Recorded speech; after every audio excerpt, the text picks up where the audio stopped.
Well, we are continuing after a bit of a break for the Easter season, our studies of the history of God's people, and we're coming this morning to the 9th century, which is the years from 800 to 900. I want to focus in on a couple of areas of interest. One will be the aftermath of Charlemagne's rule. We looked at Charlemagne last time we were together, and we attempted to highlight some of the main features of his career, and so we'll be looking at what took place in the aftermath of his rule. But my main interest this morning is going to be back up in the British Isles, and especially that character who is known to us in history as Alfred the Great, who is probably the major character, I would say, in all of Christian history for that century. And as I am wont to say every week, he's one of my favorite characters, so I'm getting a pretty wide collection of favorite characters, but he is definitely on the list. As we will see when we are reviewing his life, there was a time when he was essentially pushed off into the deep weeds. Many people thought he was dead. He was essentially marginalized. He was the king, but he had been defeated repeatedly by the Viking invaders and was essentially hiding out in the southern part of the island of Britain, down in an area called Wessex. And while there, he spent a great deal of time in prayer. He was a Christian man, had been reared as a Christian, had embraced the Christian faith early on, but at this point it seemed as if all was against him, and he felt very much ill-equipped for the challenges that had been brought against him, especially by these Viking invaders. And it's well known that Alfred had committed a great deal of Bible text to memory, and especially during these days, he would make use of the Psalms that reflected in the career of David his own experience, that is Alfred's experience. You know that David, before he became king, was also pursued by Saul and spent time out in the wilderness, hiding out, his life constantly in peril. And some of the Psalms that we read from the pen of King David before he became king reflect that time of turmoil and difficulty. And Alfred memorized those Psalms and used them in prayer. And at least reputedly, one of his favorites that he used was the Psalm that we find at number 69. So I want to use that for our text this morning. Psalm 69. Won't read all of it, it's kind of lengthy, but I'll read at least the first chunk of it, and it'll give you a flavor, not only, of course, of David's experience, but of Alfred's experience when he was in this unhappy chapter of his life. So this is the word of God, Psalm 69. Save me, O God, for the waters have come up to my neck. I sink in deep mire where there is no foothold.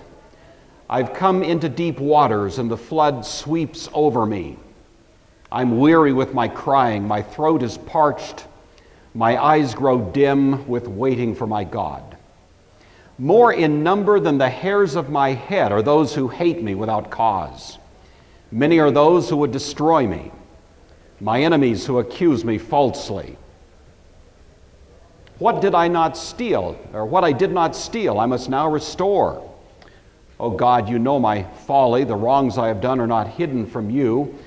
Do not let those who hope in you be put to shame because of me. O Lord God of hosts, do not let those who seek you be dishonored because of me, O God of Israel. It is for your sake that I have borne reproach, that shame has covered my face. I become a stranger to my kindred, an alien to my mother's children. It's the zeal for your house that has consumed me, and the insults of those who insult you have fallen on me. When I humbled my soul with fasting, they insulted me for doing so. When I made sackcloth my clothing, I became a byword to them. I'm the subject of gossip for those who sit in the gate, and the drunkards make songs about me. But as for me, my prayer is to you, O Lord. In an acceptable time, O God, in the abundance of your steadfast love, answer me. With your faithful help, rescue me from sinking in the mire. Let me be delivered from my enemies and from the deep waters. Do not let the flood sweep over me, or the deep swallow me up, or the pit close its mouth over me. Answer me, O Lord, for your steadfast love is good. According to your abundant mercy, turn to me. Do not hide your face from your servant, for I am in distress. Make haste to answer me. Draw near to me, redeem me, set me free because of my enemies. So we'll stop there, and that does give you a flavor of the experience of Alfred, and we'll see something of the background of that as we go along. But let's have a word of prayer, and we'll get started. Great God, we are grateful to you for your mercies, which are new every morning. And we thank you that whether we are in times of great stress, as often your servants have been, or in times of relative prosperity, which have also sometimes characterized your faithful, we pray that we would, in any event, with the Apostle Paul, be able to say, I know how to be abased, I know how to abound, I know how to do all things through Christ Jesus, who strengthens me. We pray that our reflection on the themes that are before us this morning would be filled with the grace that comes through your Spirit, and that these would be encouraging words for all of our hearts as we ask this in the name of Christ. Amen. All right, well, the 9th century. There we are. The years from 800 to 900. I'm actually on pace. I was despairing, you may recall, a few weeks ago, but I've actually kept up, so I'm proud of myself. I'm just going to say that right up. This is our 9th lecture, and it's the 9th century, so far so good. We want to look, first of all, just briefly at the aftermath of what happened in the Frankish world. Charlemagne, of course, was a standout ruler. We tried to describe his career last time. I won't go back over that, but I will tell you that in spite of his best efforts, there was a somewhat weak succession that followed Charlemagne's death in the year 814. He was happy to give the rule of the Frankish world to his son, who came to be known in history as Louis the Pious.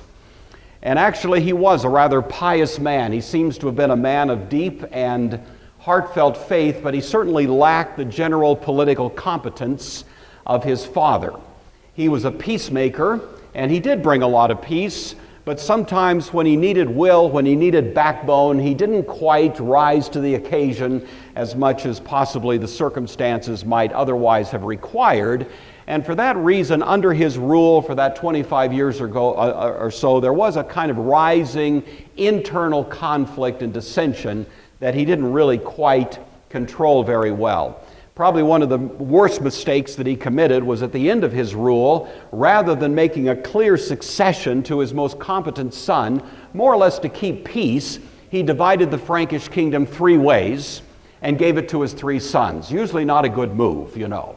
And so on the death of Louis, we have a 3-way division of the Frankish world, and this is kind of what it looked like.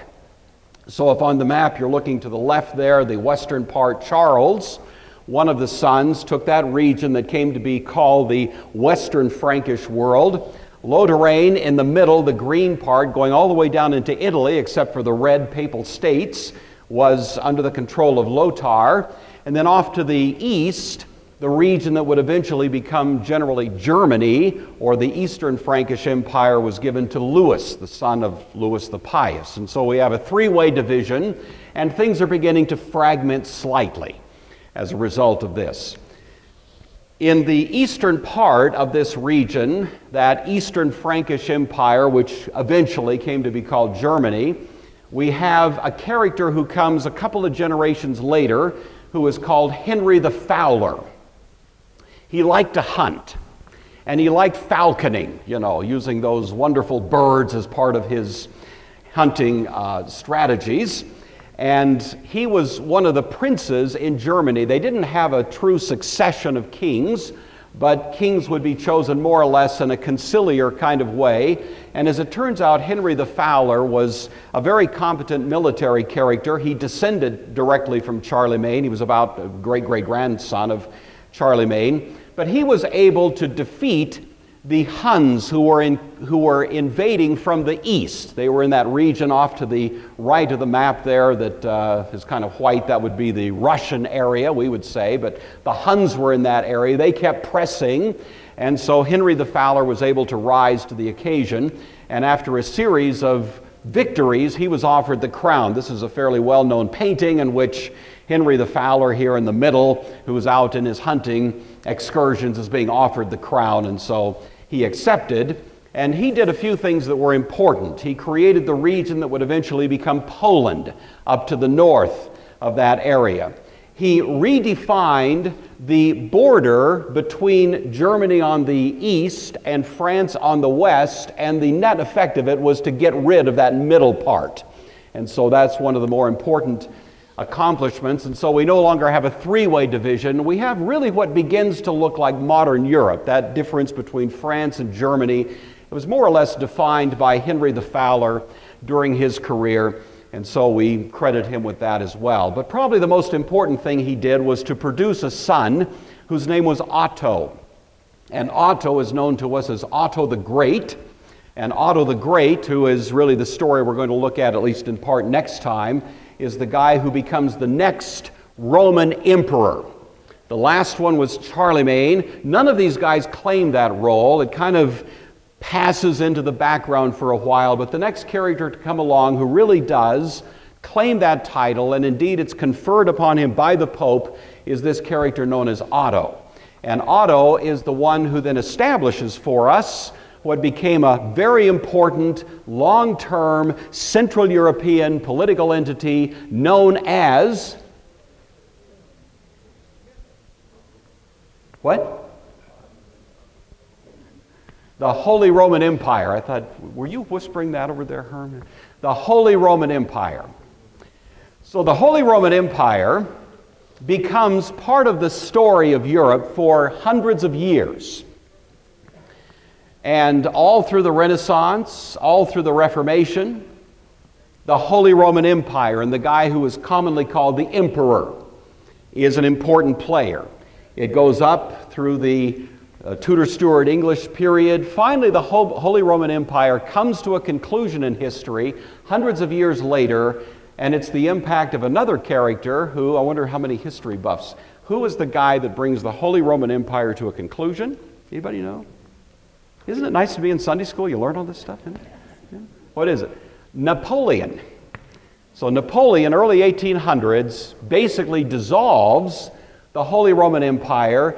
Things are tumultuous for a while. Then it is reconstituted, not called the Holy Roman Empire anymore, but the new name for it is called the Austro-Hungarian Empire that you've heard of. That became a significant player at the beginning of World War I. So really, this region is quite important right up to the 20th century, and it's more or less created now by the son of Henry the Fowler, Otto, who is called for that reason Otto the Great. So as I say, we'll do a little bit of a look at his life next week. I'm not real interested in him. He's not one of the great people, but he's, at least for our purposes, going to be of some interest. I am more interested, however, in the British Isles, and so that's where we're going to shift our focus now. So I'm going to go way back quickly and just re-sketch for us what the story is of Britain. If we go way back to the murky prehistoric times, of course, we have a Celtic population there known as the Brits. The name was applied by the Romans because the word Brit was related to a Latin word that meant painted. And that's what they saw. They saw painted faces up there, and so they applied that. So that's where the name originally came from. We don't know how far back it goes, but those murky, ancient memories, Stonehenge, all that, more or less that mysterious time of prehistory leads us up into the era in which Rome took over, which was in 44, as you recall, under Claudius. So Claudius Caesar conquers and occupies Britain on behalf of Rome, and that lasts for about 400 years, from 44 to 410. But as Rome itself is beginning to feel the pressure to begin to disintegrate, they have to withdraw their forces, and that takes place in 410 and gives rise to the next great chapter of British history, which I'm simply going to call Invaded Britain. So we have ancient Britain, Roman Britain, invaded Britain, and this goes for about 600 years. I'm calling it Invaded Britain because there's three great waves of invaders that come in and more or less occupy and take over that great island of Britain. The first of them we know of as the Anglo-Saxons. That takes place about 600. We've talked about that, and we'll come back and review it briefly in a moment. Then we have about 200 years later, in the year 800 or thereabouts, the Viking invasion, the Danish invasion. Then about 200 years later, in about the year 1000, we have the third of these, which would be the Norman invasion, most famously William the Conqueror, 1066. But I'm putting it in round numbers, about 1000. So you see, every 200 years, these kind of waves of new invaders come and redefine British history. And we're really right in the middle of this story right now. So we've looked a little bit at the first of these.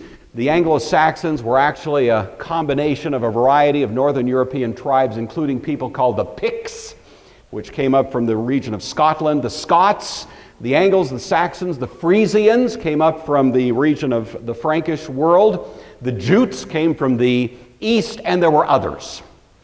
So all of these are more or less invading around the year 600, before and after. 600 is just an arbitrary date, but nevertheless kind of describes what's going on at that time. The land was pretty well completely dominated by these invading forces. The Brits, who were the indigenous population, were not able to keep them out. There was a great deal of bloodshed, violence, and so on as their land comes to be conquered. And it was named for the largest two tribes, the Angles and the Saxons. And so we call this the Anglo-Saxon invasion, but it's, I think, helpful to know that there were many others that were involved in this as well. It's taking place around the year 600. The Anglo-Saxons worshipped in a kind of pagan pantheon a set of gods that were part of the sort of superstitious outlook that had characterized their lives from time immemorial. And we still celebrate the names of some of these gods to this day. For example, where do we hear the name of the god Woden in modern vocabulary? Wednesday, Woden's Day. Where do we hear the name Thor? Thor's Day, right? Where do we hear Freya? Friday, Freya's Day, and so on. And other little hints of it that go back. This was classic superstitious paganism. There were giants, witches, goblins, fairies. And I'm going to tell you a little something. When I hear terms like that, I think of Disneyland, you know? And it just sounds like a lot of fun, doesn't it? A universe populated by people like Tinkerbell. I mean, what could be so scary about that? But I just want you to take seriously, if we lived in that cultic outlook, there'd be nothing fun about it. It was a miserably dark universe of constant fear and threat. And these people were living in the ravaging effects of having no sense of the universe being a reasonable place, but they were constantly beset by these terrifying images of these forces that they could hardly understand, and certainly felt that they were at the mercy of them. And so as much as Disney has kind of sugar-coated all of this and made it, you know, something fun for movies and that kind of thing, we need to be appreciative of the fact that if we'd actually been living there at the time, we wouldn't feel like this was life in Disneyland at all. Yes? Thor, that's right, good point. Thor and Freya, there they are right here in River City. So, you know, we have hardly survived that. Thank you, I hadn't even thought about that. That's good. Here's the typical dress of the Anglo-Saxons. I've always adopted a motto in life: never fight a guy that's wearing a skirt, you know? So they were tough dudes, and that was it. Their government was organized in a kind of loosely decentralized way around clans and tribal groups, and they would elect temporary kings, that is, ad hoc kings, who would usually be elected to that role for moments of crisis. So they didn't have one overarching ruler, but if there was an evident threat, then they would kind of install somebody on a temporary basis, and that is actually how Alfred came to be recognized as king in his time. But there was this otherwise kind of loose organization that was characteristic of their political approach to things. And they did have a kind, interestingly, of conciliar government, a sort of representative government at a very rudimentary level that was going on among them. But it was this time in history, about the 600s, when the Anglo-Saxons had pretty well insinuated themselves, in many cases at the point of a sword, into the British world, that Pope Gregory, who we talked about some weeks back, sent Augustine to be a missionary. The Anglo-Saxons and the related tribal groups were notorious for their bloodshed, for their violence. They were not regarded as people who would be the least bit approachable in terms of any sort of Christian message. Augustine himself, this is not St. Augustine, of course, this is a later monkish missionary who went there. Well, Augustine himself was quite reticent to go. We described a little bit his story some weeks back. But under pressure, great pressure from Pope Gregory, he went. He arrived about the year 604, 605, and much to the astonishment of virtually everybody, including Augustine himself, these Anglo-Saxons embraced the Christian faith with a great deal of heartfelt vigor, more than anyone might have expected. And so over the next several years, you do begin to see the effect of the Christian message pacifying the Anglo-Saxons. They cease to be quite so warlike. There's still, of course, a certain amount of violence going on, as we would expect, but it does have, in the greater scheme of things, a pacifying influence, and the culture settles down. Jesus is the Prince of Peace, and where his gospel is faithfully preached, you'll find, amazingly enough, that sometimes lions lie down with lambs. And that begins to be the case even in Anglo-Saxon England over time. Not immediately, but over time you do begin to see that effect taking root in the Anglo-Saxon world. By about the year 600, here's what a map of Britain would look like. You've got the Brits themselves off to the west, that gray area. You have the Angles, more or less in that pinkish area to the north. The brown area is the Saxons, more to the south part. And then the Jutes were there really in just smaller areas to the very bottom of that map. So it gives you a feeling of just how widespread was the dominance of these invading forces. So that's the Anglo-Saxon story. A little bit of recapitulation. We've talked about some of that before. But it brings us now to this next invasion, which takes place around the year 800. And these come from Denmark and points east. And we call them commonly, of course, the Vikings. They're not all one monolithic group, but that's kind of the generic term that's applied to them.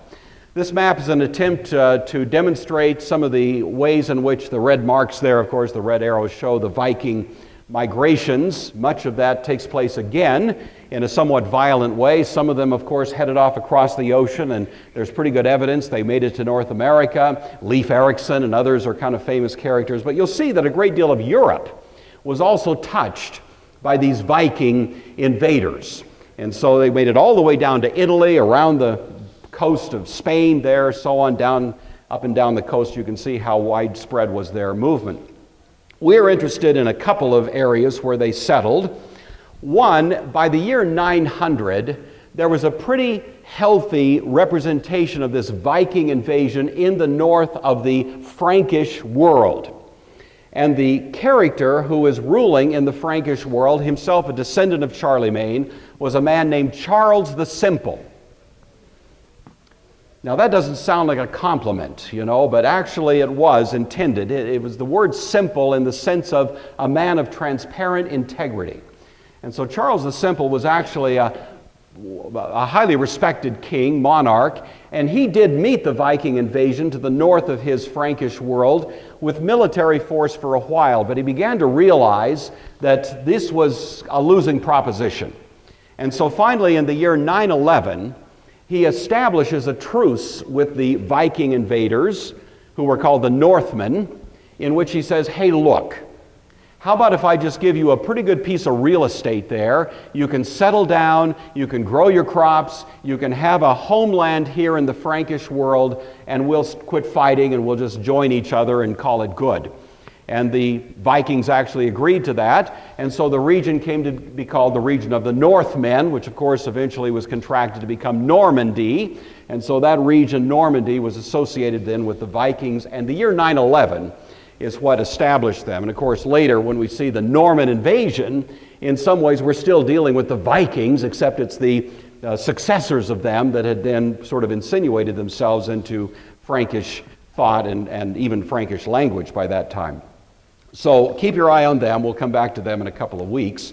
But the other area where we see the Vikings showing up is depicted here is on this map, the western part of Scotland, the bulk of the British Isle, a certain amount of Ireland, all of that is occupied by the Vikings, and they are ferocious. Bloodshed, pillage, horrific, tortures of various kinds and so on. All of this characterizes them. Whatever impressions we have of the Vikings, it was worse. They really were a horrific threat to the folks that were living there in the British Islands. So for some 20 to 30 years, even more, I'm dating this from, say, about 820 to about 850 or 860, you have the Vikings just making havoc of life in Britain. And this is a time in which there's a huge amount of concern, of course. And that is what was the situation that called forth then the character that finally was successful in bringing to a conclusion, for the most part, this Viking invasion. And he's a guy by the name of Alfred the Great, And so it's his story that I'd like to highlight with you for a little bit this morning. Just some bullets about him before we look in the details of his life. He's most famous for defeating the Vikings, so we'll talk about how that happened. He established secure borders within Britain that gave a certain amount of stability and peace and tranquility over time as time went on. He set up what was called the Witan, which is regarded by many as the earliest predecessor of the English Parliament. And so he was really committed to us almost a kind of representative government. He was very sort of progressive in his understanding of governance and so on. He revitalized learning. One of his great heroes was Charlemagne. He was aware of Charlemagne and he wanted to sort of adopt the style of Charlemagne, especially in terms of learning and so on in Britain. And so all of those things are attributed to Alfred the Great, and it's for that reason that we have some interest in him. His story begins in about the year 860 to 870, and there was a famous incident which sort of became a triggering moment. There was an abbot named Theodore, and he was in charge of an abbey called Crowland Abbey, not to be confused with Downton Abbey, of course. Crowland Abbey, beautiful, was populated by about 30 monks and was one of many of those monasteries in Britain at that time and really throughout Europe that was kind of the glue of society. This is where you went for an education. This is where you went for a clinic. This is where you went for a hospital. This was where you went for the social services that we sort of take for granted in the modern world as coming from other delivery systems. But to them, the monastery was the place you went. Anybody was accepted, and provision was made as much as possible to care for deep human need. And for that reason, to some degree, monasteries were regarded as sacred and kind of protected from the normal ravaging effects of war and so on. But the Vikings had no such sensibility. And this was one incident, one of many, in which the monks were there defenseless. They didn't have any mechanisms or warring capacities. And they thought the Vikings would just realize that they were no threat and would pass by. But instead, the Viking intruders under the rule of a guy by the name of Guthrum came in, ravaged the place, killed all the monks, slaughtered the place, destroyed it, found anything of value that they could, and went on. And it did kind of shock, I guess, as they had been shocked on many occasions, just the gratuitous violence of this group. And so the Anglo-Saxons, to the degree they could, tried to rally some sort of military response. They had tried before, more or less unsuccessfully. They were weak, they were divided, and at this point they felt a need for somebody to kind of pull things together. And that was what called forth then this appeal to Alfred, who was a nobleman, and he was the guy that seemed like the best for the job. They were no match otherwise for these invaders. Alfred himself, therefore, was in a sense, he was born in 481, and about 471, then he is elected to this position of being king of the Franks. And he does, give it a good college try, and he goes out with whatever forces he could muster and loses repeatedly in several different engagements, almost losing his own life on many occasions, and many of those who were fighting with him were killed in battle, and there was absolutely no sense in which these Anglo-Saxon warriors were a match for the better armed, tougher, more vigorous, more violent Vikings, and they were just pushed back again and again and again over several years, military engagements, until finally Alfred himself winds up in a little region down kind of to the south of Britain called Wessex. And so this is, as I understand it, I have never visited there. Some of you may be more familiar with it, but at least at the time, it was kind of a swampy area, and it was not very accommodating, but that was more or less where he was pushed off to and kind of in an exile. Many people actually thought that Alfred was dead, that he died in battle, his body just never been found, but he more or less becomes incommunicado for a while and is in this region with some of those who were with him and some of his family and so on, and he's basically hiding out. He's lost a series of battles, and it doesn't seem that there's any likelihood that he's going to be successful, but he feels this deep responsibility to somehow, in whatever way he can, respond to these pagan, horrific, violent threats that are coming at the hands of the Vikings who have been just ravaging the neighborhood for so long. And so it's during these years that Alfred famously gives himself to prayer, and at least at the time, people weren't aware of it. He got up very early in the morning. He would go into a little chapel, kind of a dirt floor kind of thing, and lay there on the ground prostrate, you see, nose to the ground, hands stretched out, praying, and in many cases praying these psalms, like Psalm 69 that we were just talking about earlier, pleading with God that there would be some opportunity, some way to meet this invading force. And yet at the same time, Alfred himself describes that he was concerned about these people. As awful as their treatment was, he wished that they could hear the gospel and have their hearts affected as he had heard the gospel and had his life affected. And so even though he's dealing with what seems to be a horrific threat, he still has some sense of a Christian gospel reaching them in the hopes of accomplishing something of that. Well, for a while it seemed there was no hope of any such thing happening. But in 878, there was a little breakthrough. And what took place was there was a prince who was holed up in a castle, besieged by Vikings, and in some strange kind of happenstance, there was an opportunity to break through that Viking line, and a little tiny defeat of the Vikings at the hands of these guys who were in this castle. And this prince sent word down into Wessex, go find Alfred, this may be our opportunity. And so the word reaches Alfred. Alfred takes that as nothing less than an answer to his prayers, doesn't really know what to expect, but he sends out word across all of Britain to peasants, to nobility, to warriors, to anybody who will come to meet him at a very famous venue, which was called the Stone of Egbert. And that's what it looks like. It's one of those kind of Stonehenge sort of locations. It's a good-sized stone. And so all of the people knew the location. And under cover of night, they all came through the, Sherwood Forest or wherever else they were coming from, and they wound up there at the Stone of Egbert, so that there was a pretty good-sized gathering there at the appointed day and time. And on that occasion, Alfred himself came out. He pulled out his military garb, his kind of chain mail, garments and so on, and comes riding in on horseback, and the people just shout a great cheer. It's like a moment of a kind of a reversal of their psychological outlook, and at this point, Alfred, believes this may be the opportunity.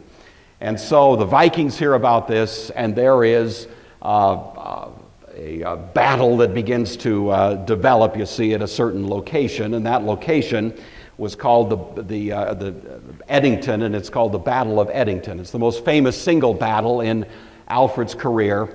What happened in the battle was that Alfred told all of his military forces in battle array not to attack, but to simply withstand attack for as long as necessary. And so wave after wave of the Vikings came against them, and they were repulsed until finally they saw a little bit of a sign of weakness, of kind of fatigue. And at that point, Alfred gave the command, and these who were rallied to Alfred attacked, and it was overwhelming. And the Vikings were defeated. Many of them were slain on the battlefield. The survivors went running, and they ran to a castle and holed up inside. The castle was not well provisioned, and now for the first time, it was Alfred that had these Vikings under siege in this castle, you see. They were in there for 14 days, and the Vikings figured out pretty soon, there's no food, we're going to starve to death in here, and so they run up the white flag. Guthrum was in the castle. His fondest hope was that he would be slain quickly and not be tortured to death, which was what the Vikings themselves would have done under similar circumstances. So his hope was simply that they would go out and they could be executed quickly and die, and that would be the end of it. That's what he was expecting. So they come out of the castle, and they come and they meet Alfred, as these who have been now defeated by Alfred. Alfred sits down with Guthrum, and much to the astonishment of Guthrum, offers him generous terms of peace. Offers to him a place to live on the condition that there'll be no more violence, no more intruding raids, no more bloodshed, but that the two of them would come to terms on the basis of this treaty. Guthrum was absolutely, this is by the way where Eddington is, Guthrum was utterly astonished. This is kind of a child's picture depicting this moment, but that's the idea. Guthrum was utterly astonished. Expecting to be executed, he's given this offer of peace. And he asked Alfred, "Why are you doing this?" And Alfred, of course, famously responded, "Because I serve the Prince of Peace." And Guthrum knew nothing of this. And Alfred explained to him the message of the gospel. Guthrum was so touched, so moved, that he asked the question there and then, is there any possibility that I could become one of this Prince of Peace's, subjects? And 60 days later, Guthrum, wearing a white robe, was sponsored by Alfred, the man who had been his mortal enemy, at his baptism. And Guthrum was baptized, and the two of them became fast friends and allies. And in fact, Guthrum helped Alfred from that point on with other more distant Viking problems that were in other parts of England. But this was regarded as the great defining turning point in which Alfred defeated the threat of the Vikings, not finally by warfare, but by peacefare through the Prince of Peace. And for that, of course, history has remembered Alfred in very glowing terms. Well, he offers these generous terms of peace. Guthrum was converted, and as I said, Alfred sponsored him at his baptism. That did bring to the southern part of Britain, at least for years to come, a fair amount of tranquility. There were still others who were problematic, and of course, it wasn't the end of the whole problem, but nevertheless, this alliance between Alfred and Guthrum was a defining moment that changed the game considerably there in England. Alfred was able from that point on to begin a more reconstructive kind of activity. He began rebuilding Wessex itself to the south. He published what came to be called Alfred's Code. Lawyers who've studied the common law know that many believe that the entire English common law probably had its original roots in Alfred's Code. It is well known that Alfred himself got his principles of jurisprudence from his deep study of the Scriptures.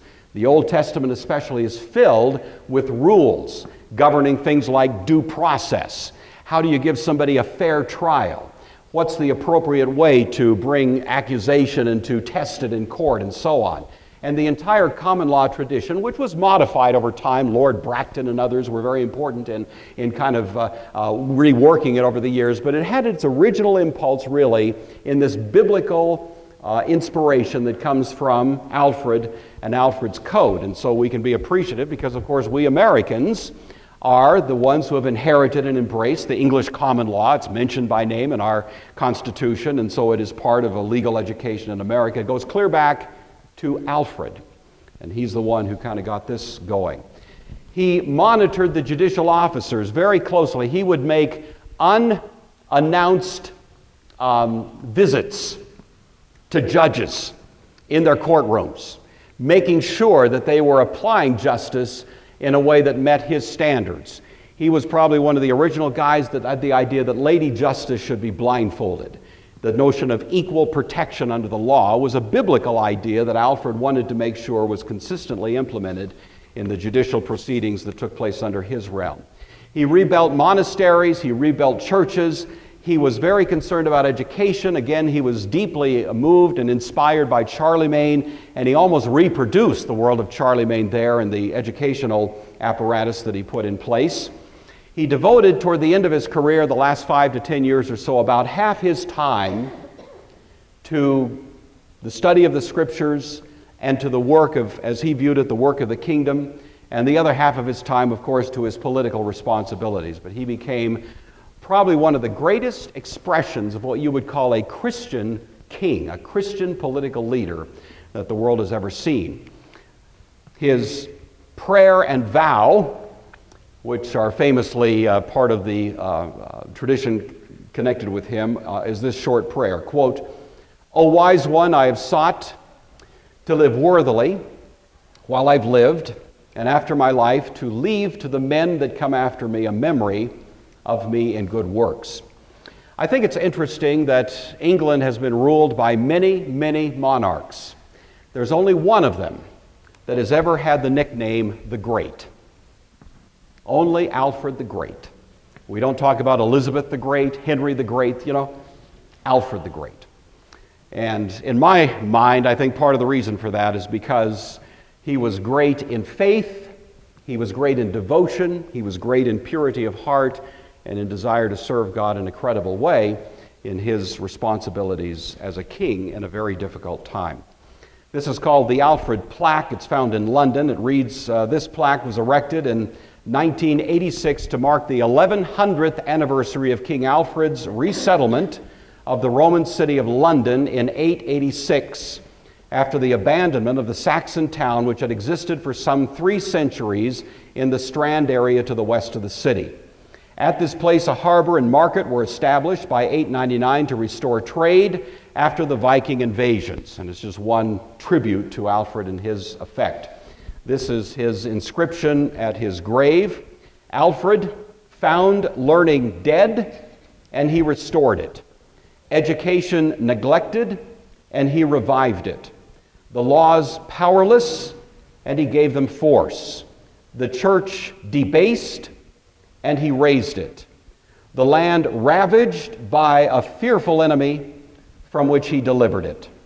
Alfred's name will live as long as mankind shall respect the past. And it's a great tribute to a character who deserves our attention. Well, I'm happy to say to you that it's Alfred the Great. I also think I need to remind you, and this is in the spirit of my Sunday school lesson, that Alfred, for a great deal of his life, didn't know he was going to be Alfred the Great. He thought he was going to be Alfred the Nobody, Alfred the Forgotten. But it is greatly a great reminder of the biblical principle that if we humble ourselves before the face of God, He will what? He will exalt.